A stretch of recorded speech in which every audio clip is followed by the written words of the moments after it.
Hi everyone, it's Miss Brenner. I hope you're all doing well and staying happy and healthy. Today we are going to be embarking on a nuclear fallout activity.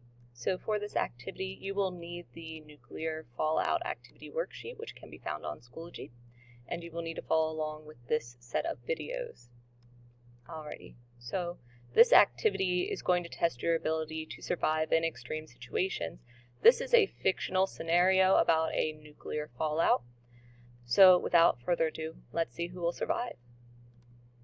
So in our nuclear fallout situation, you have been enjoying your first day of break by driving around town singing to a personalized playlist when a warning interrupts your favorite song.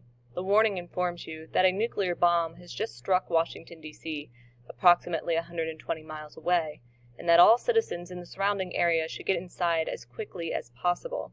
You rush home, trying to organize your thoughts, when you remember you had stashed 25 gallons of water and 15 cans of Chef Boyardee ravioli soup in the basement of the house. Score! Now you just need to gather the rest of your supplies, but there is limited time.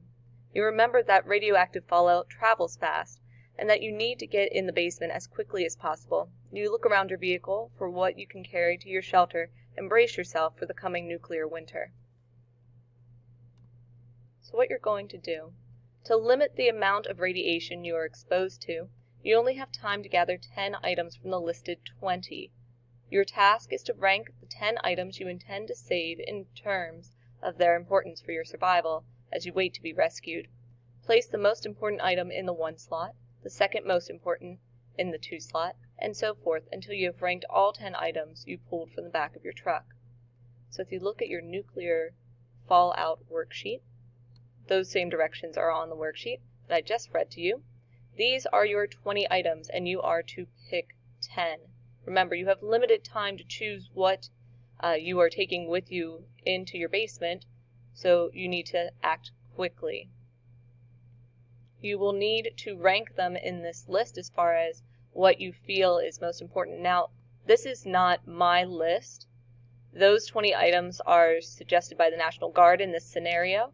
And there are 10 correct answers as to what are the best items to take with you into the basement. And so you have to decide for yourself what you think out of those 20 listed items, which 10 are going to be the most useful for you in this scenario. So as an example, I didn't give you any of the items in my example. I just labeled them with letters. And so the situation plays out like this. You're going to pick your items, and you will then find out in my second video which items were recommended by the National Guard, which items the National Guard said don't really impact the scenario, they don't help you in any way, but they won't harm you, and then some of the 20 items are actually more harmful than they are helpful.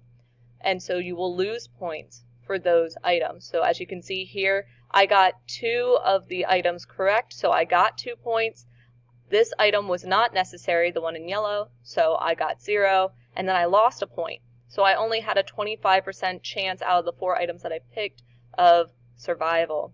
Not very good. Alrighty, so go ahead and pick which 10 items you want to take with you into the basement in this scenario, rank them, and then we will find out whether you picked the ones the National Guard recommends or if you didn't, and find out your chance of survival in this situation. Alrighty, I'll check back in with you guys in a minute. Bye.